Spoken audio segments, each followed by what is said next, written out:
ആയത്തുൽ കുർസിന്റെ 5 മഹത്വങ്ങൾ. ഒന്നാമത്തത്, നിങ്ങൾ വുളൂഇന് ശേഷമാണ് അത് ചൊല്ലുന്നത് എങ്കിൽ നിങ്ങൾക്ക് അല്ലാഹു സുബ്ഹാനഹു വ തആല 70 ദറജകൾ ഉയർത്തിത്തരും.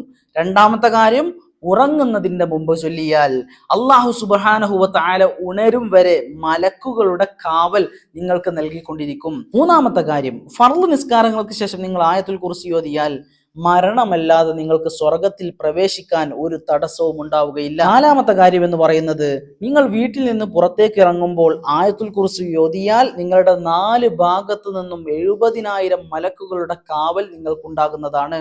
അതായത് ഒരു അപകടവും നിങ്ങൾക്ക് സംഭവിക്കുകയില്ല എന്നുള്ളതാണ്. അഞ്ചാമത്തെ കാര്യം, വീട്ടിലേക്ക് പ്രവേശിക്കുമ്പോൾ ആയത്തുൽ കുർസി ഓതിയാൽ ആ വീട്ടിൽ ദാരിദ്ര്യം ഉണ്ടാവുകയില്ല എന്ന് പണ്ഡിതന്മാർ നമ്മെ പഠിപ്പിക്കുകയാണ്. ചെറിയ ആയത്താണ്, നമുക്കൊക്കെ മനഃപ്പാടമുള്ളതാണ്. ഓതാൻ വേണ്ടി ശ്രമിക്കുക. അസ്സലാമു അലൈക്കും വറഹ്മത്തുള്ളാഹി വബറകാതുഹു.